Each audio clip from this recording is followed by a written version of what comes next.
প্রিয় শিক্ষার্থীরা, আজ আমি তোমাদেরকে পড়াবো আদর্শ গ্যাস ও গ্যাসের গতিতত্ত্ব পদার্থবিজ্ঞান প্রথম পত্র অধ্যায় 10। তোমরা যদি এই ক্লাসটি শুরু থেকে শেষ পর্যন্ত দেখো, তোমাদের যাদের এইচএসসি পরীক্ষা আর 1 মাস পরেই বলা চলে, তো এই অধ্যায় থেকে কিন্তু তোমরা 10 মার্ক কমন পাবে। সিকিউ এর 10 মার্ক এবং এমসিকিউ 2-3টা চলে আসবে। তো তোমরা কি কি পড়বা, কিভাবে পড়বা এবং এখান থেকে কি কি সিকিউ আসতে পারে, কি কি এমসিকিউ আসতে পারে, আজ আমি তোমাদেরকে সেটি দেখাই দিব। দেখো, এই ক্লাসটি যদি তোমরা শুরু থেকে শেষ পর্যন্ত করো, এখানে যে এমসিকিউ গুলো আসবে সেটা আমি দেখাই দিব তোমাদেরকে। এমসিকিউ কি ধরনের আসবে, তারপর এখান থেকে কি কি সূত্র পড়লে তোমরা সিকিউ গুলো কমপ্লিট করতে পারবা, সেগুলো দেখাই দিব। তো চলো শুরু করা যাক অধ্যায়টি। দেখো, প্রথমেই এখানে যেটি আছে সেটা হলো আদর্শ গ্যাস ও বাস্তব গ্যাস। এখন আদর্শ গ্যাস কি? আদর্শ গ্যাস হচ্ছে যে সকল গ্যাস যে কোনো তাপমাত্রায় বয়েল চার্লস এর সূত্র সম্পূর্ণরূপে মেনে চলবে, তাদেরকে আমরা কি বলবো? আদর্শ গ্যাস বলবো। এখন এদের ক্ষেত্রে মনে রাখবা, এই আদর্শ গ্যাসের ক্ষেত্রে এখানে এদের কোনো আয়তন নেই, আয়তন নেই ধরা হয়। আদর্শ গ্যাসের ক্ষেত্রে কোনো আয়তন নেই। এরপর দেখো বাস্তব গ্যাস। বাস্তব গ্যাস কি? প্রকৃতিতে সকল গ্যাসই কি বাস্তব গ্যাস? আসলে প্রকৃতিতে যেসব গ্যাস পাওয়া যায় এগুলো কিন্তু কোনোটি আদর্শ গ্যাস নয়, এগুলো সকলেই বাস্তব গ্যাস। তাহলে এখানে oxygen, nitrogen, carbon die oxide এগুলো কি হবে? বাস্তব গ্যাস হবে। এবং এদের আন্তঃআণবিক আকর্ষণ বল বিদ্যমান থাকবে। তো এদের আন্তঃআণবিক আকর্ষণ বল বিদ্যমান থাকবে এবং অণুগুলো নিজস্ব আয়তনও রয়েছে। এখন এখান থেকে তোমরা কি পড়বা, অর্থাৎ তোমাদের এখান থেকে এমসিকিউ কি আসবে সেটা খুব ভালো করে লিখে নাও তোমরা খাতায়, বা ভালো করে শোনো। দেখো, এখানে আদর্শ গ্যাসের আচরণের সত্য। আদর্শ গ্যাসের আচরণের সত্ত্বে তোমরা কি মনে রাখবা, এখানে বাস্তব গ্যাস সময় একটি বিশেষ সত্ত্বে আদর্শ গ্যাসের মতো আচরণ করবে। কখন আচরণ করবে? এটা হলো নিম্ন চাপ ও উচ্চ তাপমাত্রায়। দেখো, নিম্নচাপ ও উচ্চ তাপমাত্রায় বাস্তব গ্যাস সমূহ আদর্শ গ্যাসের মতো আচরণ করবে। অর্থাৎ নিম্নচাপ ও উচ্চ তাপমাত্রায় বাস্তব গ্যাস সমূহ আদর্শ গ্যাসের মতো আচরণ করবে। এবার আমরা নেক্সট স্লাইডে যাব। দেখো, এখানে তোমাদের যে আদর্শ গ্যাসের সূত্রসমূহ আছে এগুলো খুব ভালো করে পড়তে হবে, কারণ এখান থেকে তোমাদের কিন্তু সিকিউ থাকবে। এখানে হ্রদের গভীরতার সিকিউটা থাকতে পারে। দেখো, বয়েলের সূত্র যেটা, বয়েলের সূত্র কি? এখানে পি প্রপোর্শনাল 1/v, অর্থাৎ পি সমানুপাতিক 1/v। এখানে তোমরা মনে রাখবা হলো স্থির থাকবে, স্থির তাপ, স্থির। তাহলে তোমরা বলতে পারবা স্থির তাপমাত্রায় কোনো গ্যাসের চাপ তার আয়তনের কি হবে? ব্যস্তানুপাতিক হবে। তো এখানে এই বয়েলের সূত্রে সমূহ যে লেখগুলো আছে এদেরকে কি বলা হবে? আইসোথার্ম বলা হবে, আইসোথার্ম। তারপর এখান থেকে আমরা যেটা শিখবো সেটা হচ্ছে এই বয়েলের সূত্রে কিছু লেখ আছে, এই লেখগুলো তোমাদের জানতে হবে, কারণ এখান থেকে কিন্তু প্রায় সময় একটা লেখ পরীক্ষায় চলে আসে। তো চলো দেখা যাক কি কি লেখ আসে এখান থেকে, বা কি ধরনের লেখগুলো আসতে পারে। তো দেখো, এখানে প্রথমেই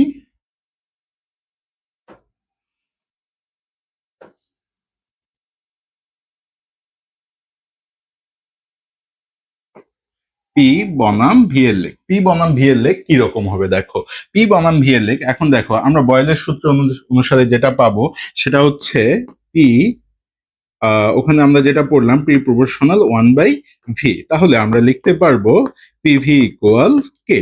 এখন দেখো, এখানে যেটা আছে পি বনাম ভি এর লেখ, পি বনাম ভি এর লেখ কিরকম হবে? পিটা কোন অক্ষ বরাবর? পিটা হচ্ছে ওয়াই অক্ষ বরাবর, এবং ভিটা হচ্ছে এক্স অক্ষ বরাবর। ইকুয়াল কি লেখা যাবে? কে লেখা যাবে। তাহলে এক্স ওয়াই ইকুয়াল কি লেখা যাচ্ছে? কে। যদি এক্স ওয়াই ইকুয়াল কে হয়, যদি এক্স ওয়াই ইকুয়াল কে হয়, তাহলে লেখটা কিরকম হবে বলে ফেলো দেখি তোমরা। এটা হবে আয়তকার অধিবৃত্ত। এটা কি হবে? আয়তকার অধিবৃত্ত। এটাকে আমরা বলবো আয়তকার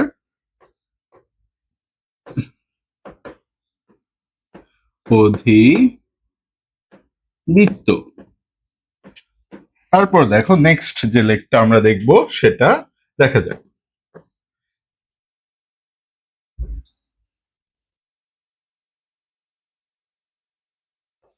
পি বনাম 1/v। এই পি বনাম 1/v এর লেখটা কিরকম হবে? তো এখানে দেখো আমরা বয়লের সূত্র অনুসারে যেটা জানি সেটা কি, পিভি ইকুয়াল কে লেখা যাবে, তাহলে আমাদেরকে কি নিয়ে আসতে হবে, 1/v নিয়ে আসতে হবে। দেখো তাহলে এখানে P equal 1/v into k, এটা লেখা যাবে কিনা দেখো। তারপর এখন আমরা লিখতে পারবো এখানে পিটা কোন অক্ষ বরাবর, বলে ফেলো দেখি, এটাকে আমরা কি বলবো, ওয়াই অক্ষ বলবো, এটাকে আমরা বলবো ওয়াই অক্ষ। এটা হলো ওয়াই অক্ষ আর এটা কি এক্স অক্ষ। তাহলে দেখো এখানে আমরা যেটা লিখতে পারবো ওয়াই, আর এখানে এটার পরিবর্তে আমরা কি দিব, এম দিব, এবং এটা হচ্ছে এক্স। তাহলে Y equal M X. Y equal M X হলে কি হবে, বলে ফেলো দেখি, এটা হবে মূল বিন্দুগামী সরলরেখা। কি হবে, মূল বিন্দুগামী সরলরেখা, অর্থাৎ এটা আমরা পাবো মূল বিন্দুগামী সরলরেখা। তারপর দেখো এবার তৃতীয় লেখটি দেখা যাক।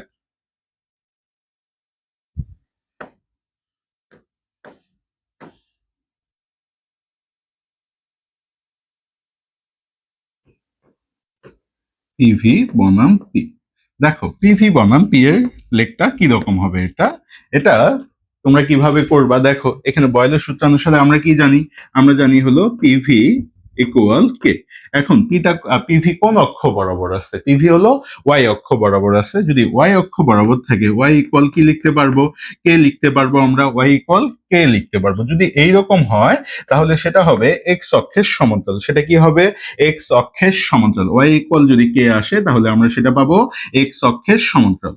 এটা পাবো এক্স অক্ষের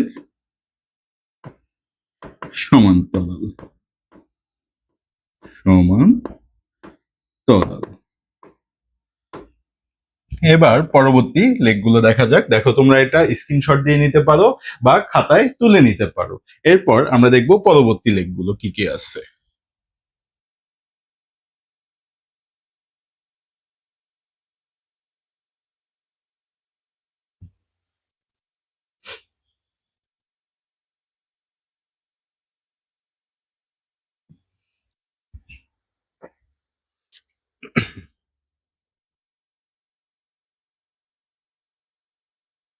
দেখো একটু আগে আমরা কি করছি, পিভি বনাম পি এর গ্রাফ করছি।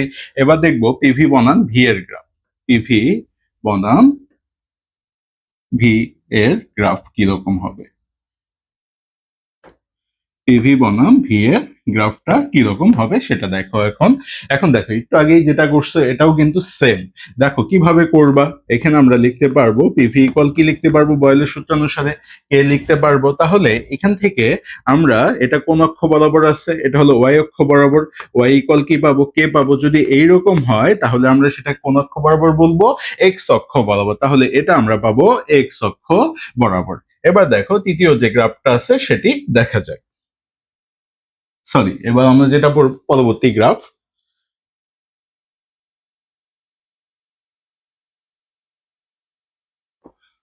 লগ পি বনাম লগ ভি, লগ পি বনাম লগ ভি। এখন দেখো লগ পি বনাম লগ ভি এটা তোমরা কিভাবে করবা। এখন এখানে আমরা বয়লের সূত্র অনুসারে কি জানি, পিভি ইকুয়াল কে জানি, তাহলে আমাদেরকে কি নিয়ে আসতে হবে, লগ নিয়ে আসতে হবে। যদি লগ নিয়ে আসো তাহলে উভয় পক্ষকে কি দ্বারা গুণ করতে হবে, লগ দ্বারা গুণ করে দিতে হবে। পিভি ইকুয়াল লগ কে, এটা তোমরা পাবো। তাহলে এখানে আমরা যদি গুণ করি log P plus log V equal log K, এটা হবে। এখন দেখো এই লগটাকে আমরা কি করব, এদিকে এখানে আমরা লিখতে পারবো লগ পি ইকুয়াল মাইনাস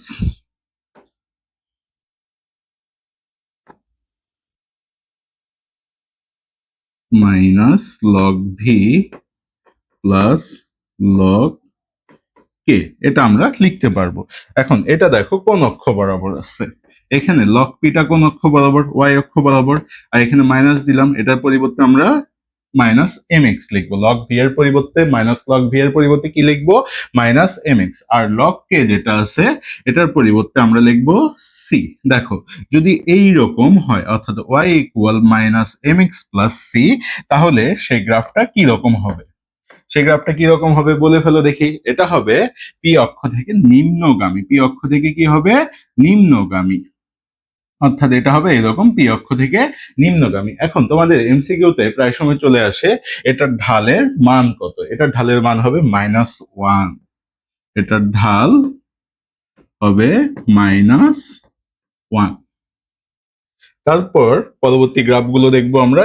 এগুলো তোমরা স্ক্রিনশট দিয়ে রেখে দিও বা খাতায় তুলে নিও পড়ার সময়।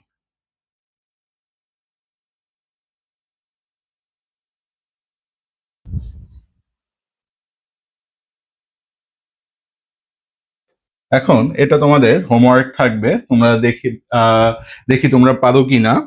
এটা হচ্ছে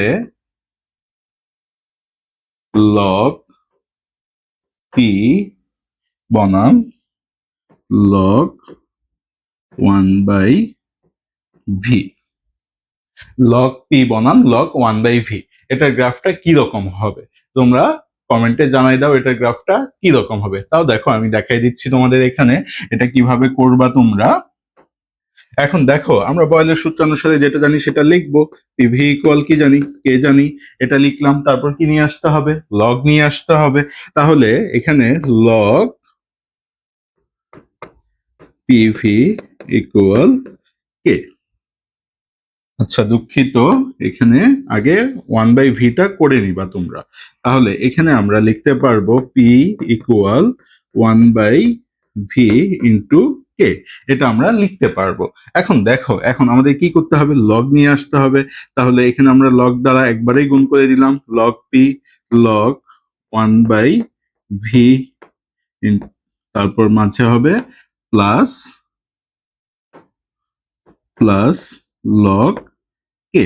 এখন এটাকে যদি আমরা ইকুয়েশনে নিয়ে আসি তাহলে কি হবে দেখো, এটা কোন অক্ষ বরাবর, এটা হবে, এটা ওয়াই অক্ষ বরাবর। এটা কোন অক্ষ বরাবর, দেখো লগ পিটা ওয়াই অক্ষ বরাবর, আর লগ 1/ভিটা হচ্ছে এক্স অক্ষ বরাবর। তাহলে দেখো এখন ওয়াই ইকুয়াল, আমরা এখানে লিখতে পারবো M X Y equal M X plus C.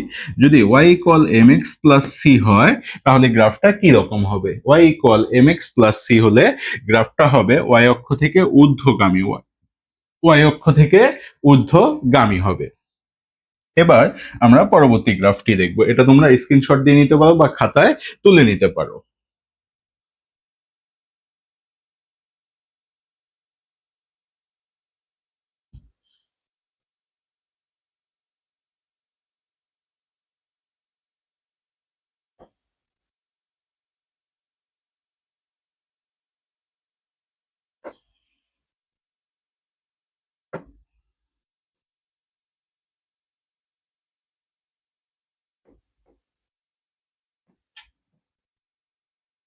দেখো এখানে পি বনাম রো এর লেগটা কি রকম হবে, এটা কি রকম হবে, এগুলো কিন্তু তোমাদের এমসিকিউ তে প্রায় সময় একটা চলে আসে, তাই গ্রাফগুলো খুব মনোযোগ সহকারে তোমরা করবা।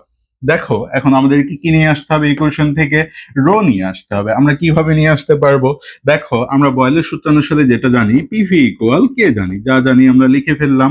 এখন দেখো এখানে রো ইকুয়াল আমরা কি লিখতে পারবো, রো ইকুয়াল আমরা লিখতে পারবো হলো m/v। তাহলে ভি ইকুয়াল আমরা কি লিখতে পারবো, m/রো লিখতে পারবো। তাহলে এই জায়গায় আমরা কি করব, এখানে ভি এর পরিবর্তে আমরা বসাবো m/রো ইকুয়াল কে, এটা দিলাম। এখন কি করতে হবে, তোমাদেরকে সাইড চেঞ্জ করে দিতে হবে। তাহলে সাইড চেঞ্জ করে দিলে এখানে তোমরা কি পাবা, দেখো এখানে পাবা হলো তোমরা rho divided M into k, এটা পাবা তোমরা। তাহলে এটা যদি পাও, এখন কি লেখা যাবে এখানে, এটা অর্থাৎ এখানে পিটা আছে কোন অক্ষ বরাবর, দেখো পিটা আছে হলো তোমাদের ওয়াই অক্ষ বরাবর। পি হচ্ছে ওয়াই অক্ষ বরাবর, এখানে ওয়াই, আর এটা ইকুয়াল আমরা যেটা লিখতে পারবো সেটা হচ্ছে এম, আর রো হচ্ছে এক্স অক্ষ বরাবর। তাহলে ওয়াই ইকুয়াল এম এক্স হলে তোমাদেরকে কি বলছিলাম, এটা কি হবে, মূলবিন্দুগামী সরলরেখা, অর্থাৎ এটা হচ্ছে মূলবিন্দুগামী সরলরেখা হবে। আশা করি তোমরা গ্রাফগুলো বুঝতে পেরেছো। তারপর দেখো হুটহাট যে গ্রাফটা চলে আসে সেটা দিচ্ছি এখন। এটা হুটহাট দিয়ে দেয়, এগুলো প্রায় সময় দিয়ে দেয়। এতক্ষণ পর্যন্ত যে গ্রাফগুলো করাইলাম আমি তোমাদেরকে, এগুলো কিন্তু প্রায় সময় পরীক্ষায় একটা অথবা দুইটা দিয়ে দেয়, কিন্তু হুটহাট যে গ্রাফটা দিয়ে দেয় সেটা দেখো এখন।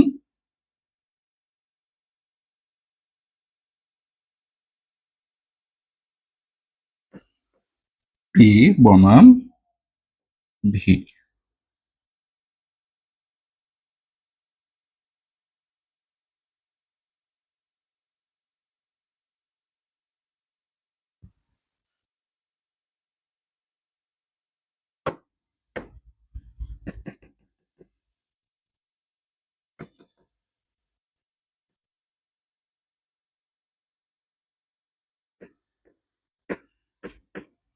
P2 আর P3 হচ্ছে T1, T1, T2 আর এটা হচ্ছে T3। এখন দেখো এখানে তোমাদেরকে বলবে এখানে কোনটা বড় থেকে ছোট হবে বা ছোট থেকে বড় হবে, এই ধরনের ইয়াগুলো দিয়ে দেয়। এখন অপশনে কি কি থাকতে পারে তোমাদের? অপশনে থাকতে পারে এইরকম P1 greater than P2 greater than P3, এটা থাকতে পারে। বা টি দিয়ে যদি থাকে তাহলে থাকতে পারে P1 greater than P2 greater than P3, এই ধরনের থাকতে পারে। বা এখানে থাকতে পারে তোমাদের P3 greater than P2 greater than P1, বা T3 greater than T2 greater than T1, এটা থাকতে পারে। এখন অপশন কি কি হবে, কথা হচ্ছে অ্যান্সার কোনটা বা কোনগুলো রাইট হবে সেটা দেখো এখানে। এখানে আমরা যেটা করতে পারবো সেটা কি, পিভি বনাম কে, এটা তো জানি আমরা। সরি, এখানে যেহেতু টি আছে, কি আছে, টি আছে, তাই টি এর সম্পর্ক নিয়ে আসতে হবে এখানে। এখন পিভি ইকুয়াল, এখানে আমরা আদর্শ গ্যাসের সমীকরণ অনুসারে যেটা জানি সেটা হলো পিভি ইকুয়াল এনআরটি।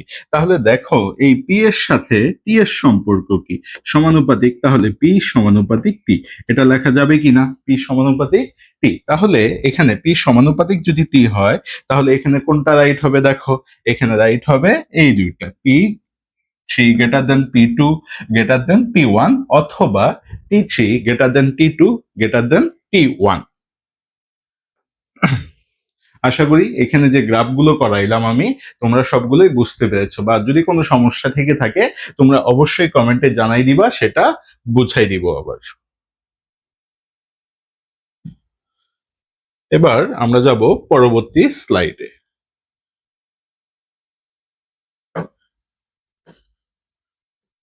দেখো তোমাদের এই টপিকটা থেকে সিকিউ কিন্তু প্রায় সময় দিয়ে দেয়, হ্রদের গভীরতা নির্ণয় করো।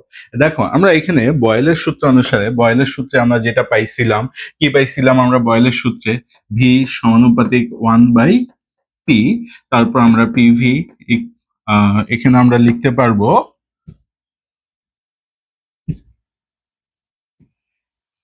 দেখো পিভি ইকুয়াল কে, বা P1 V1 equal P2 V2 equal P3 V3, যদিও বা এতগুলো লাগে না, তারপর PN VN, এভাবে আমরা লিখতে পারবো এটা।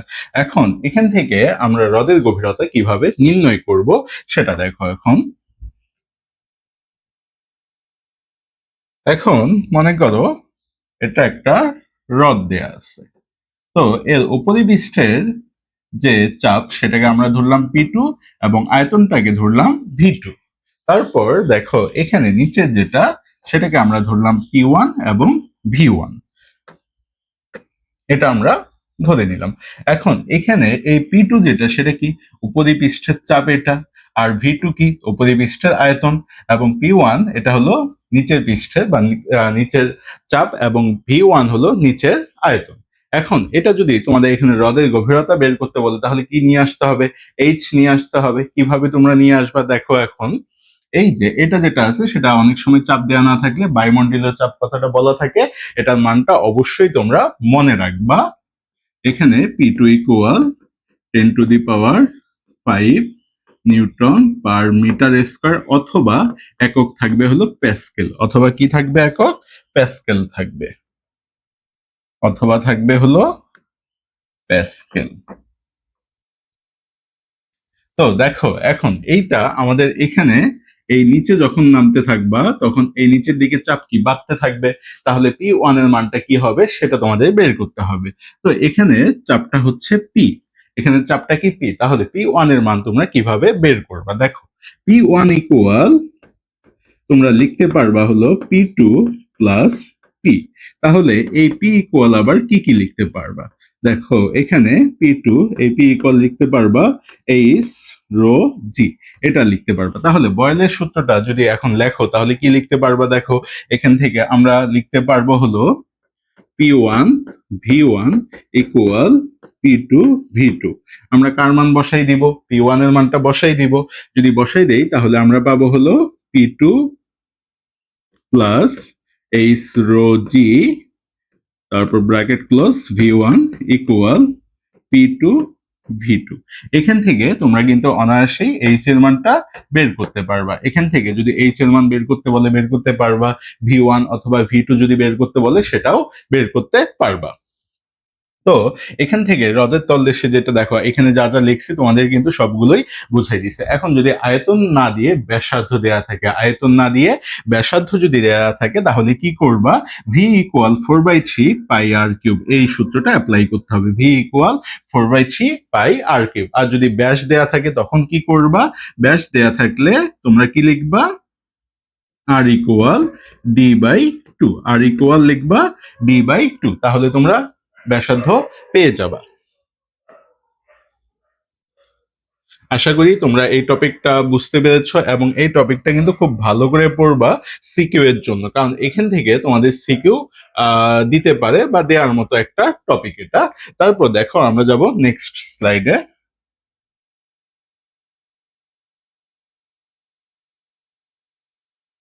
গ্যাসের যে সূত্রগুলো পড়াচ্ছিলাম তার মধ্যে শুধু আমাদের কি হয়েছে? বয়েলের সূত্রটা হয়েছে, তারপর হ্রদের গভীরতা হইলো। এবার আমরা দেখব চার্লসের সূত্র। তো দেখো চার্লসের সূত্রে কি বলা আছে। চার্লসের সূত্র যেটা সেটা হলো ভি সমানুপাতিক টি, ভি সমানুপাতিক টি, আর এই জায়গায় কি থাকবে?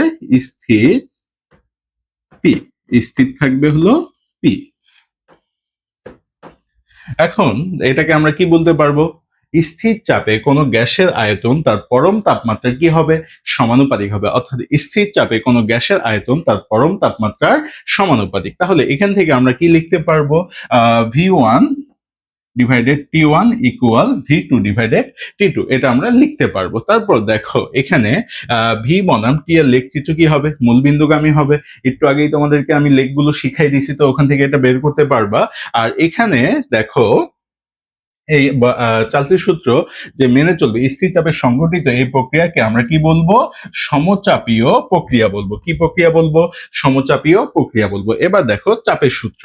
চাপের সূত্রটা কি? চাপের সূত্র হচ্ছে পি সমানুপাতিক টি, অর্থাৎ এখানে স্থির কে থাকবে? স্থির থাকবে হলো ভি। অর্থাৎ আমরা এখানে বলতে পারবো স্থির আয়তনে কোনো গ্যাসের চাপ তার পরম তাপমাত্রার কি হবে? সমানুপাতিক হবে। তাহলে এই সূত্রটাকে আমরা যদি এখন লিখি তাহলে আমরা লিখতে পারবো P1 divided T1 equal P2 divided T2। দেখো এখন এখানে পি বনাম টি এর লেখচিত্রটা কি হবে? মূলবিন্দুগামী সরলরেখা হবে। এবং এখানে তোমরা যেটা পাবা, এই স্থির আয়তনে সংঘটিত এই প্রক্রিয়াকে আমরা কি বলতে পারবো? সম আয়তনিক প্রক্রিয়া বলতে পারবো। কি প্রক্রিয়া বলতে পারবো? সম আয়তনিক প্রক্রিয়া বলতে পারবো।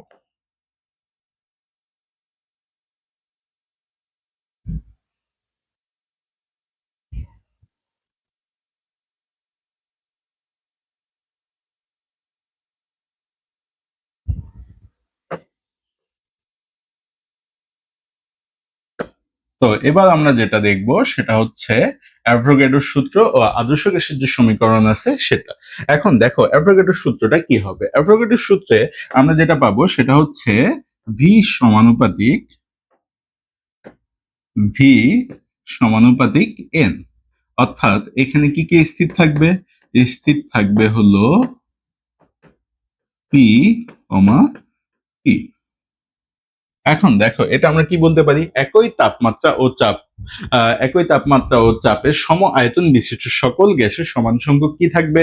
অণু থাকবে। এটাই কে দিচ্ছেন? বিজ্ঞানী অ্যাভোগাড্রো দিয়েছেন এটা, বিজ্ঞানী অ্যাভোগাড্রো। তো ভি সমানুপাতিক আমরা কি লিখতে পারবো? এন লিখতে পারবো। এবার দেখো আদর্শ গ্যাসের যে সমীকরণ আছে, এতক্ষণ পর্যন্ত আমরা যে সমীকরণগুলো পড়ে আসলাম সেখান থেকে আমরা বয়েল বয়েল চার্লস ও অ্যাভোগাড্রোর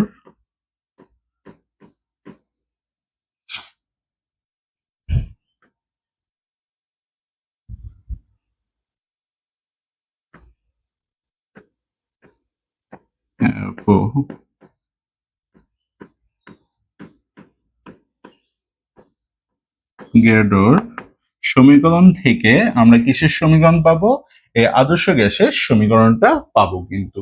তো তোমাদের এখান থেকে আরেকটা যে সূত্র পড়তে হবে সেটা দেখো, এখানে আমরা বয়েল ও চার্লসের যে সূত্র দুটো পড়লাম এটার সমন্বয় সূত্রটাও তোমাদের কিন্তু পড়তে হবে। দেখো এটা তোমরা নোট করে নাও, এটা হলো বয়েল ও চার্লসের সূত্রের সমন্বয়।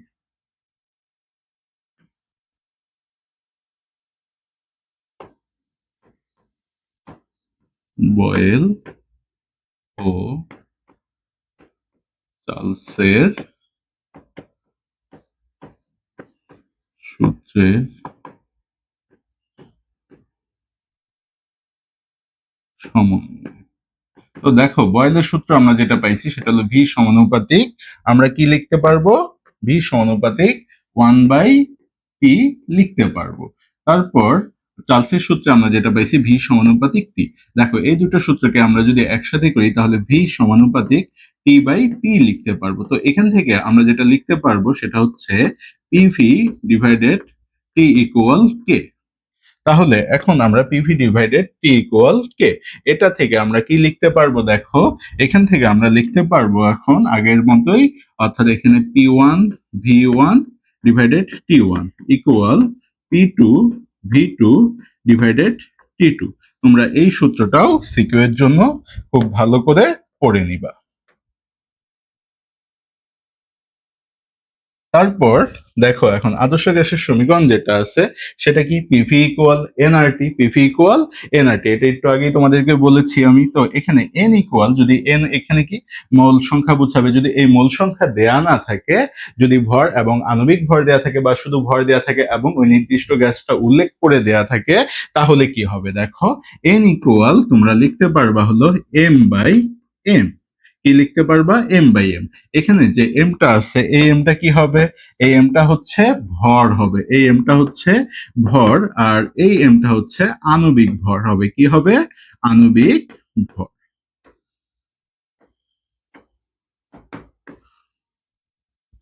তারপর দেখো এখানে গ্যাসের গতিতত্ত্বের যে স্বীকার্য, এখানে যে কয়েকটা লাইন লিখে নিয়েছি, অবশ্যই তোমরা লাইনগুলো খুব ভালো করে পড়ে নিবা, কারণ এখান থেকে মাঝে মাঝে এমসিকিউ কিন্তু চলে আসে। গ্যাসের গতিতত্ত্বের যে স্বীকার্যগুলো আসে এখান থেকে কি আসে? এমসিকিউ, বহুপদীর যে এমসিকিউ গুলো আসছে বা ওগুলো মাঝে মাঝেই চলে আসে কিন্তু এখান থেকে। তো গ্যাসের অণুগুলো বিন্দু ফলের মতো আচরণ করে, এদের প্রকৃত আয়তন পাত্রের তুলনায় কি হবে? নগণ্য হবে, এবং অণুগুলোর মধ্যে কোনো আন্তঃআণবিক আকর্ষণ বল নেই। এটা খুব ভালো করে মনে রাখবা, অণুগুলোর মধ্যে কোনো আন্তঃআণবিক আকর্ষণ বল নেই, কারণ আদর্শ গ্যাসের মধ্যে কোনো আন্তঃআণবিক আকর্ষণ বল থাকে না। তারপর দেখো অণুগুলো পাত্রের দেয়ালের মধ্যকার সংঘর্ষ সম্পূর্ণ স্থিতিস্থাপক হবে। কি হবে? সম্পূর্ণ স্থিতিস্থাপক। এবং এখানে দুটি সংঘর্ষের মধ্যবর্তী সময়ে অণুগুলো কিভাবে চলবে? সমবেগে সরলরেখায় চলবে, সমবেগে সরলরেখায় চলবে।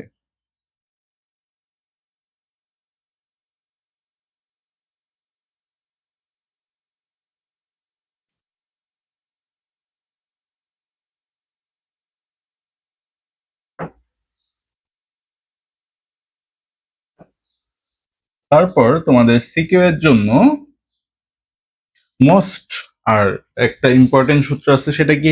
এটা কিন্তু সিকিউ এর গ নাম্বারে মাঝে মাঝেই দিয়ে দেয়, ঘ নাম্বারে খুব কম দেয়। যেহেতু গ নাম্বারে প্রায় সময় দিয়ে দেয় তাই এই সূত্রটা খুব ভালো করে তোমরা মনে রাখবা। দেখো মূল গড় বর্গবেগ বা সিআরএমএস এর যে সূত্রটা, এটা কি? এটা হচ্ছে তাপমাত্রা ও মোলার ভর দেয়া থাকলে, কি দেয়া থাকলে?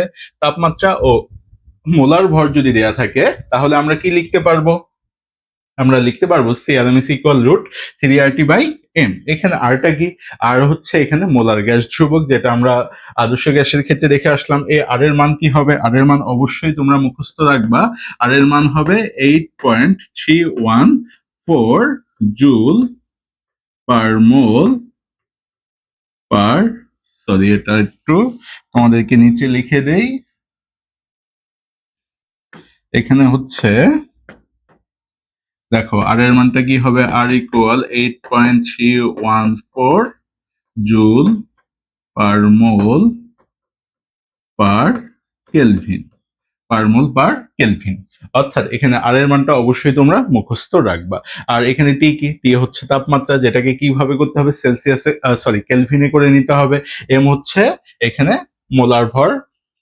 তারপর দেখো চাপ ও ঘনত্ব দেয়া থাকলে, কি দেয়া থাকলে? চাপ ও ঘনত্ব। যদি চাপ ও ঘনত্ব দেয়া থাকে তাহলে সিআরএমএস এর ক্ষেত্রে কি হবে? CRMS equal root 3p by rho হবে। এই পিটা কি এখানে? পি হচ্ছে এখানে চাপ, পি হচ্ছে এখানে চাপ, আর রো হচ্ছে এখানে ঘনত্ব। রো কি?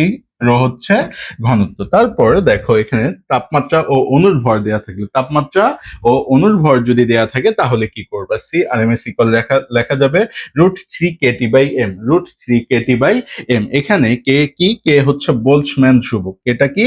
কে হচ্ছে বোল্টজম্যান ধ্রুবক। এখানে অবশ্যই এখানে কে, কে হচ্ছে বোল্টজম্যান ধ্রুবক। দেখো এগুলো সবগুলোই লেখা আছে এখানে। কে হচ্ছে বোল্টজম্যান ধ্রুবক। আর এম কি? এম হচ্ছে ভর এখানে, বুঝতে পারছো? আর টি কি? টি তো তাপমাত্রা জানোই তোমরা। এবার আমরা যাব নেক্সট স্লাইডে।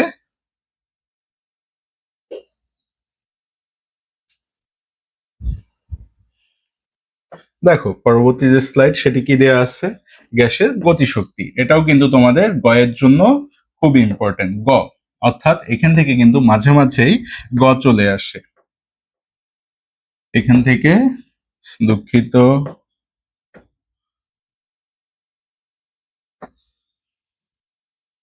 দেখো এখান থেকে মাঝে মাঝে তোমাদের গ চলে আসে, কিন্তু সিকিউ এর গ চলে আসে। এর জন্য এই গ্যাসের গতিতত্ত্ব বলো, সিআরএমএস বলো, এগুলোর সূত্রগুলো খুব ভালো করে তোমরা মুখস্থ করে রাখবা।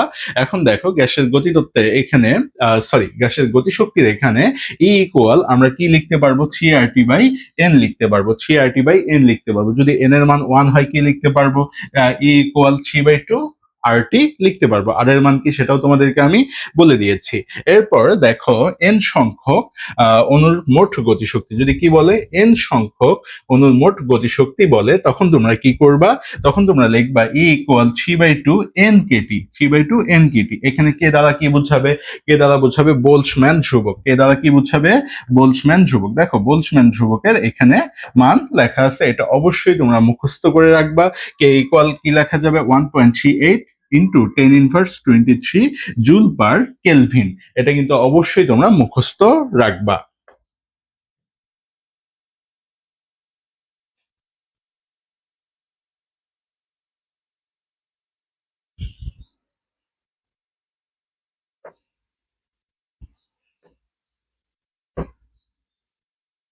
তারপর দেখো আমরা যেটা পড়বো স্বাধীনতার মাত্রা।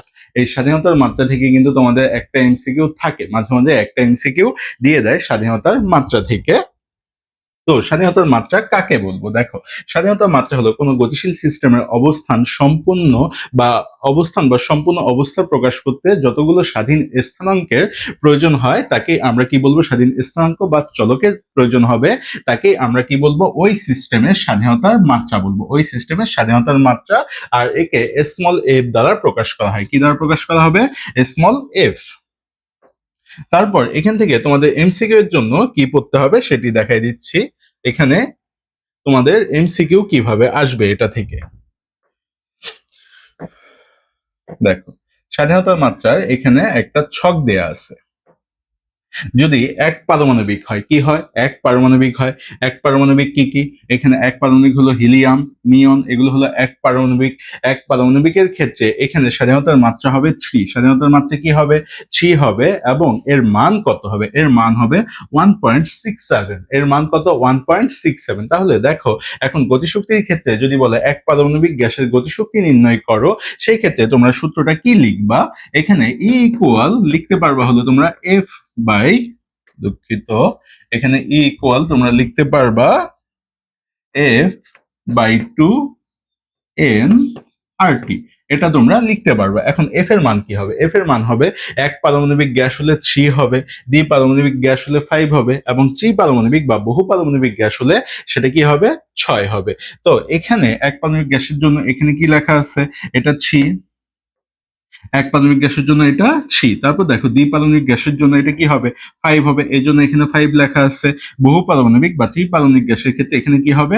6 হবে। অবশ্যই তোমরা এই মানগুলো খুব ভালো করে মনে রাখবা, এবং এখানে গামার মান যেটা আছে এটা অবশ্যই খুব ভালো করে মনে রাখবা। দ্বি পারমাণবিক গ্যাসের ক্ষেত্রে 1.40 সব থেকে বেশি এটা লাগে 1.40, কারণ তোমাদের যে ম্যাথ গুলো দিবে ওখানে প্রায় সময় দ্বি পারমাণবিক গ্যাসই দিয়ে দেয় কিন্তু। তারপর দেখো বহু পারমাণবিক গ্যাস, এটার ক্ষেত্রে কি হবে? 1.33 হবে।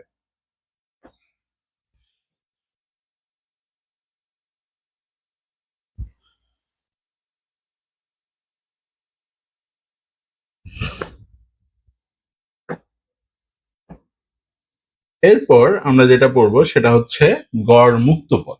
গড় মুক্ত পথ কাকে বলে, এবং এখান থেকে কি ধরনের এমসিকিউ আসবে, এটা কিন্তু তোমাদের সিকিউ এ অতটা আসে না। এরপরেও তোমরা দেখে নিবা যেন রিস্ক না থাকে, এখান থেকে এমসিকিউ দেয়।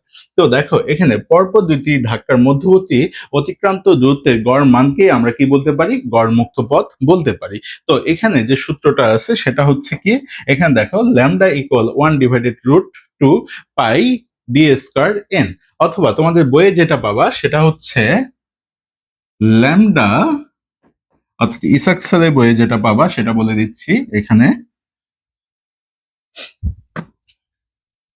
ল্যামডা ইকুয়াল 1/√2 পাই সিগমা স্কয়ার, তোমরা পাবা এটা। এখন দেখো এখানে, আচ্ছা একটু মিস্টেক হয়েছে, এখানে এন আছে একটা, অর্থাৎ এটা তোমরা লিখতে পারবা হলো ল্যামডা ইকুয়াল 1/√2 পাই সিগমা স্কয়ার এন। একই কথা কিন্তু, দেখো এটা আমি যেটা লিখছি এখানে, এটা যে কথা, এবং আমি এইদিকে যেটা লিখলাম সেটাও কিন্তু একই কথা। ডি দ্বারা কি বোঝাবে? ডি দ্বারা বোঝাবে এখানে অনুর ব্যাস, এবং সিগমা দ্বারাও কি বোঝাবে? অনুর ব্যাস বোঝাবে। দেখো এখান থেকে তোমাদের কি ধরনের এমসিকিউ আসবে সেটা দেখাই দিচ্ছি। তো দেখো এখানে ল্যামডা ইকুয়াল, আমরা এখানে যেটা দিতে পারবো উপরে এম, নিচে লিখতে পারবো √2 pi sigma square N M, এটা আমরা লিখতে পারবো। তো এখান থেকে দেখো M /√2 pi sigma square rho, এটা দিতে পারবো। তো তোমরা অবশ্যই এখানে এই ল্যামডার সাথে নিচের যে রাশিগুলো আছে এগুলোর সম্পর্ককে খুব ভালো করে মাথায় রাখবা। দেখো এখানে এই ল্যামডার সাথে ভরের সম্পর্ক কি? সমানুপাতিক। ল্যামডার সাথে সিগমার সম্পর্ক কি? 1/√2 সিগমা স্কয়ার, অর্থাৎ বর্গের ব্যস্তানুপাতিক। তারপর ল্যামডার সাথে রো এর সম্পর্ক কি? সেটাও ব্যস্তানুপাতিক। তোমরা কিন্তু এই সম্পর্কগুলো খুব ভালো করে মনে রাখবা, কারণ এখান থেকে কিন্তু প্রায় সময় একটা এমসিকিউ চলে আসে এই সম্পর্কগুলো থেকে।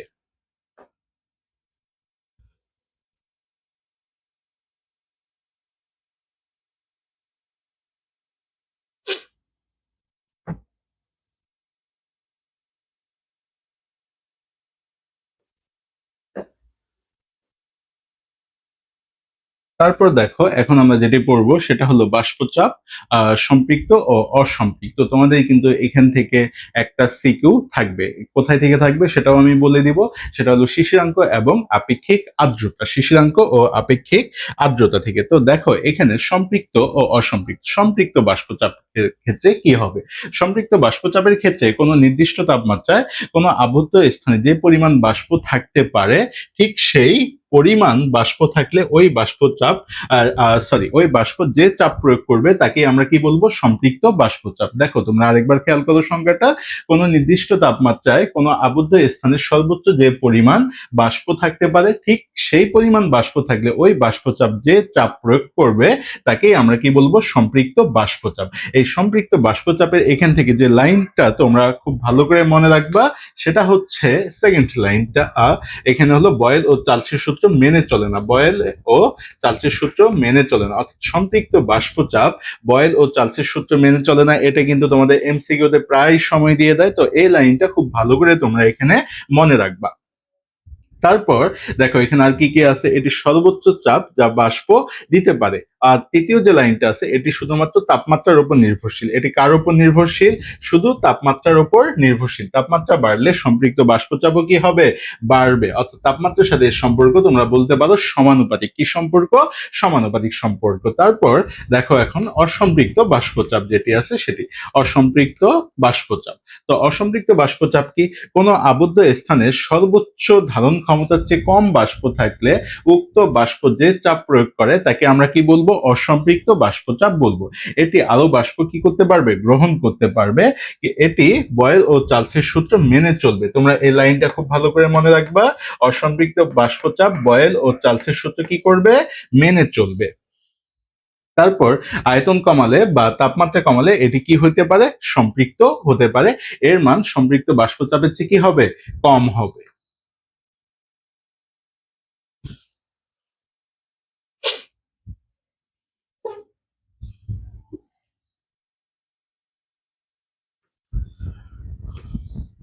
তারপর তোমাদের এখানে আমি তিনটা সংজ্ঞা দিয়েছি, এই তিনটা সংজ্ঞা খুব ভালো করে তোমরা মুখস্থ করে নিবা। তোমাদের যে ক নাম্বার বা জ্ঞানমূলক প্রশ্ন আসে, এই তিনটার মধ্যে এবার একটা থাকতে পারে। দেখো, পরম আর্দ্রতা। পরম আর্দ্রতা আমরা কাকে বলবো? কোন নির্দিষ্ট আয়তনের বায়ুতে উপস্থিত জলীয় বাষ্পের ভরকে আমরা কি বলি? পরম আর্দ্রতা বলি। এই পরম আর্দ্রতার একক ভালো করে তোমরা মনে রাখবা। পরম আর্দ্রতার একক কি? কেজি পার মিটার কিউব অথবা গ্রাম পার মিটার কিউব। এই এককটা অবশ্যই তোমরা খুব ভালো করে মনে রাখবা, কারণ এই একক কিন্তু এমসিকিউতে দিয়ে দেয়। তারপর দেখো এখানে নিচে যেটা আছে সেটা হলো শিশিরাঙ্ক। শিশিরাঙ্ক কি? যে তাপমাত্রায়, তোমরা যদি সোজা কথায় বলতে চাও শিশিরাঙ্ক কাকে বলে, তাহলে বলবা যে তাপমাত্রায় শিশির জমতে শুরু করে তাকেই আমরা কি বলবো? শিশিরাঙ্ক বলবো। আর এখানে যে সংজ্ঞাটা দেওয়া আছে সেটাও দেখো, যে তাপমাত্রায় কোনো নির্দিষ্ট আয়তনের বায়ুতে উপস্থিত জলীয় বাষ্প দ্বারা উক্ত বায়ু সম্পৃক্ত হয় তাকে আমরা কি বলবো? শিশিরাঙ্ক। আর শিশিরাঙ্কের আপেক্ষিক আর্দ্রতা কত ধরা হয়? এটা কিন্তু এমসিকিউতে দিয়ে দেয়। শিশিরাঙ্কের আপেক্ষিক আর্দ্রতা কত ধরা হয়? 100%, অর্থাৎ 100% ধরা হয়। শিশিরাঙ্কের আপেক্ষিক আর্দ্রতা 100% ধরা হয়। এরপর দেখো আপেক্ষিক আর্দ্রতা কাকে বলে? আপেক্ষিক আর্দ্রতা হচ্ছে কোনো তাপমাত্রায় নির্দিষ্ট আয়তনের বায়ুতে উপস্থিত জলীয় বাষ্পের ভর এবং একই তাপমাত্রায় উক্ত বায়ুকে সম্পৃক্ত করতে প্রয়োজনীয় বাষ্পের ভরের অনুপাতকে আমরা কি বলতে পারি? আপেক্ষিক আর্দ্রতা বলতে পারি। একে কি দ্বারা প্রকাশ করা হয়? আর দ্বারা প্রকাশ করা হয়। আর এটি শতকরা হিসাবে প্রকাশ করা হয়। তোমরা এটি সিকিউ অনেক করছো, যেহেতু এবার পরীক্ষা দিবা তোমরা, এটা সিকিউ কিন্তু অনেক করছো। এটাকে সবসময় তোমরা কি দ্বারা প্রকাশ করছো? শতকরা হিসাবে।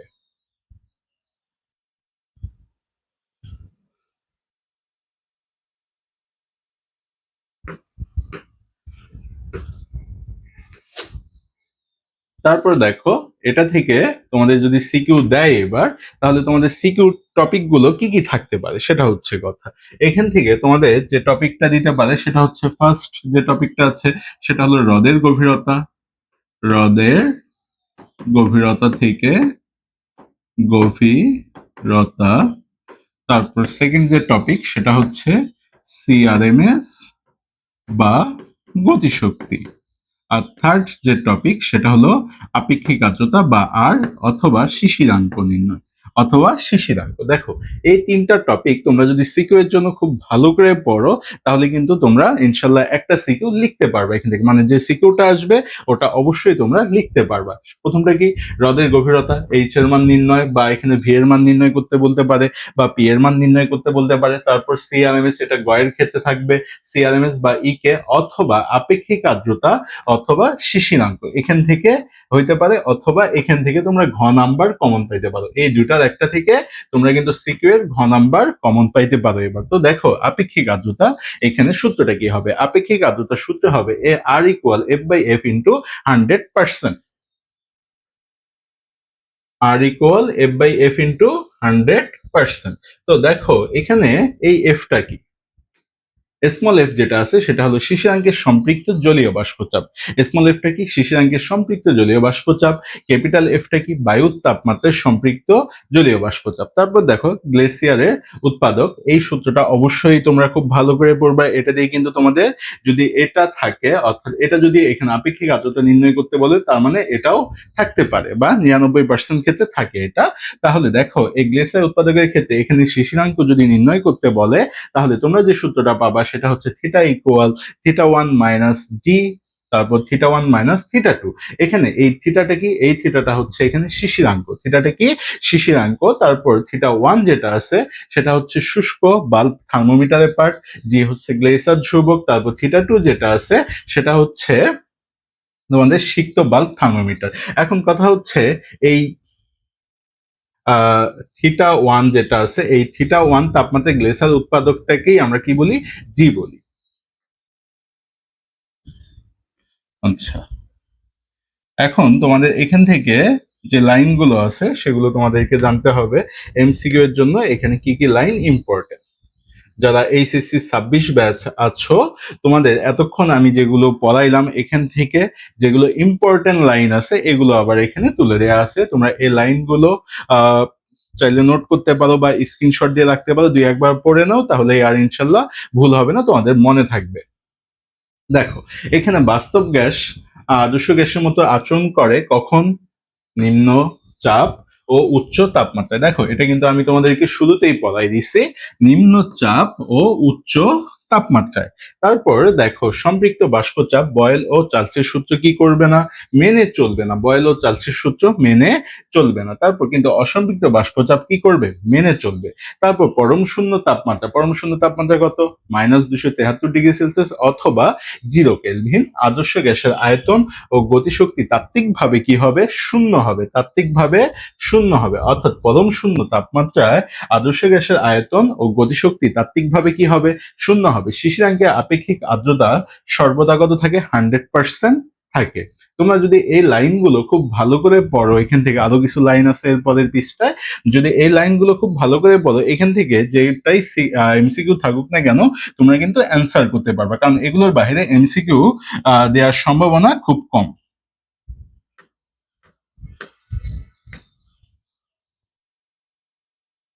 তারপর দেখো সম্পর্ক ও মান। এখানে আরএমএস বেগের ক্ষেত্রে কি কি ধরনের এমসিকিউ আসে তোমাদের, সেটা হলো পরম তাপমাত্রায় বর্গমূলের সমানুপাতিক। অর্থাৎ আরএমএস বেগটা কি হবে, পরম তাপমাত্রায় বর্গমূলের সমানুপাতিক, অর্থাৎ সি আরএমএস সমানুপাতিক রুট টি, সি আরএমএস সমানুপাতিক রুট টি। কারণ সি আরএমএস এর ক্ষেত্রে তোমরা সূত্রটা কি দেখছো, দেখো C R M S equal root 3RT divided M, 3RT divided M. Theta কোথায় ছিল, উপরে ছিল, তাহলে কি হবে, রুট টি, অর্থাৎ সিআরএমএস সমানুপাতিক রুট টি।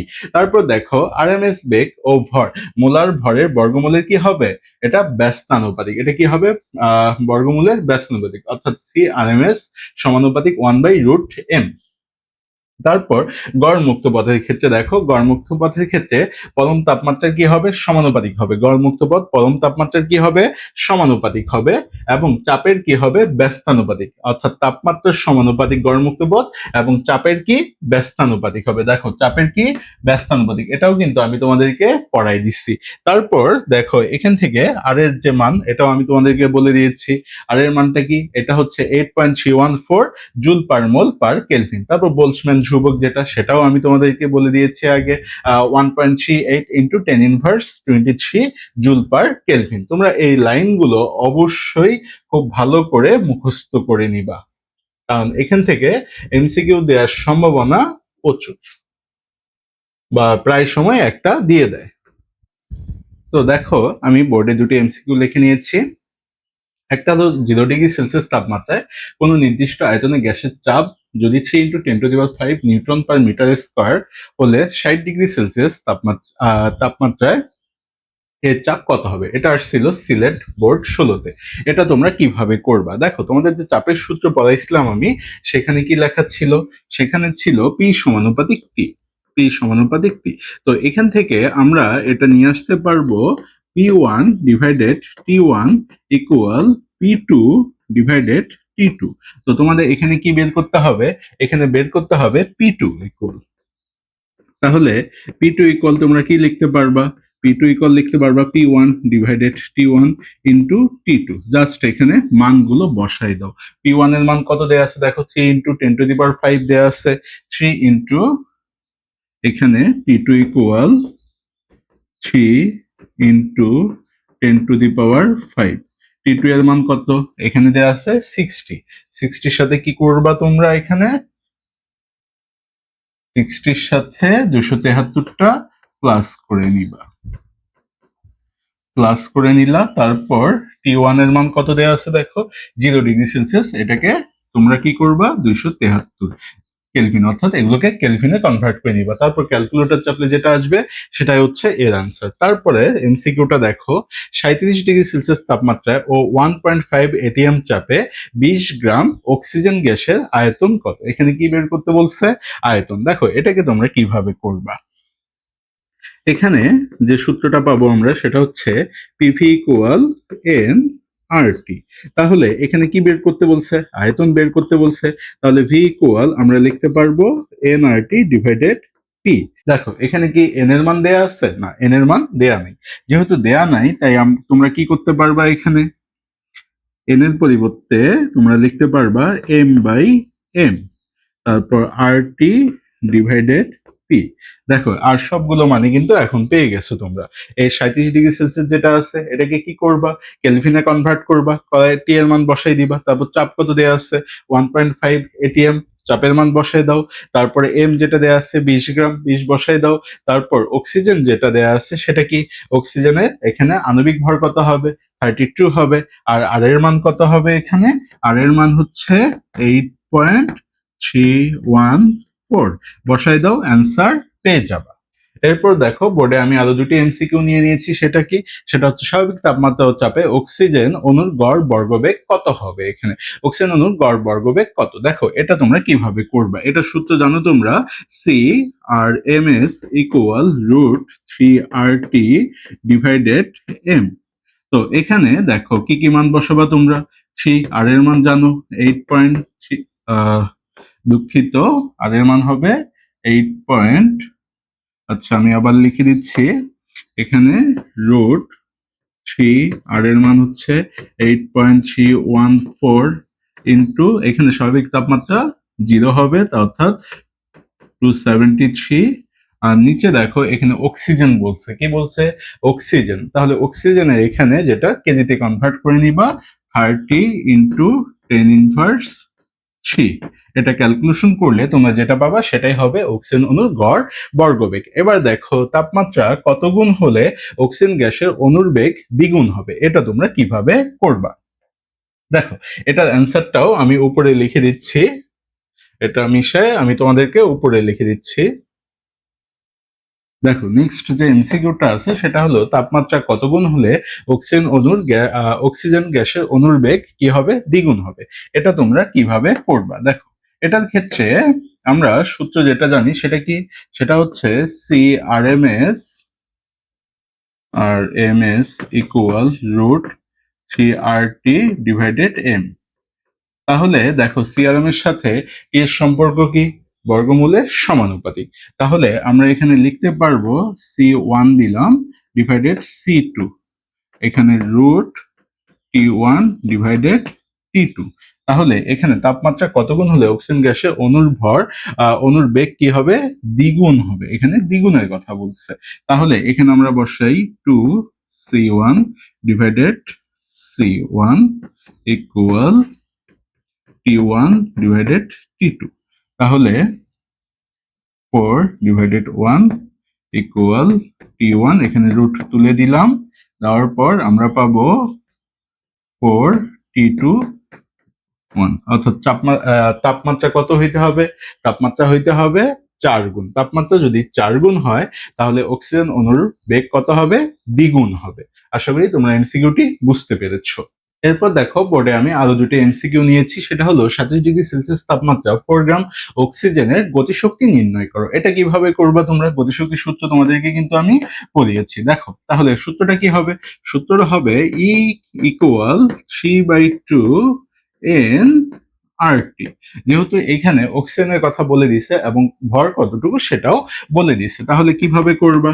3/2 ইন্টু n এর পরিবর্তে বসাবা m/m/RT। তাহলে তোমরা এখানে লিখতে পারবা E ইকুয়াল 3/2 ইন্টু m এর মান হচ্ছে 4 এবং ক্যাপিটাল M এর মান হচ্ছে 32। ক্যাপিটাল M এর মান কত হবে? 32 হবে। তাহলে দুঃখিত, আমি এখানে হচ্ছে 4/32 ইন্টু আর এর মান হচ্ছে 8.314 ইন্টু 27°C তাপমাত্রা দেওয়া আছে, এটাকে কেলভিনে কনভার্ট করলে 300। দেখো তাহলে এখানে সূত্রটা কি বসাবা? E ইকুয়াল 3/2 nRT, আর এখানে n এর পরিবর্তে কি বসাবা? m/m/RT। তাহলে এটা ক্যালকুলেশন করলেই তোমরা এর অ্যান্সারটা পেয়ে যাবা। তারপরে এমসিকিউটা দেখো, এখন আমি উপরেরটা মিশাই নিচ্ছি।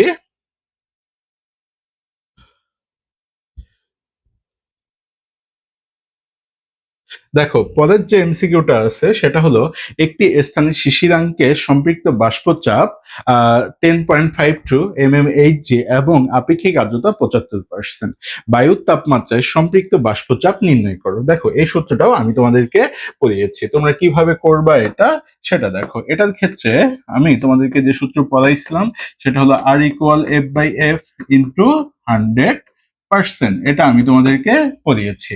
তাহলে এখানে কি বের করতে হবে? দেখো বায়ুর তাপমাত্রা বলছে, কি বলছে? বায়ুর তাপমাত্রা। যদি বায়ুর তাপমাত্রা বলে তাহলে কার মান বের করবা?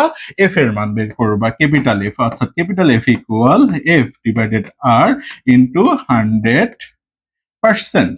তাহলে মান বসাই দাও এখানে 10.52, তারপরে আর এর মান দেওয়া আছে 57%, তারপরে এখানে হলো 100%। এখন এটা ক্যালকুলেশন করে যেটা পাবা সেটাই হবে এর অ্যান্সার।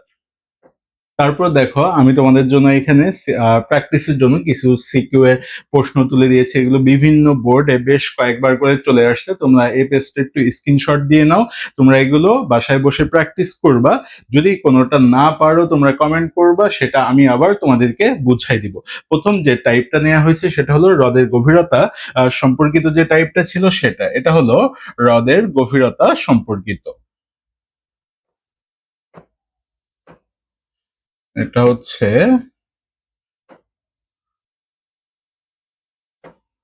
হ্রদের গভীরতা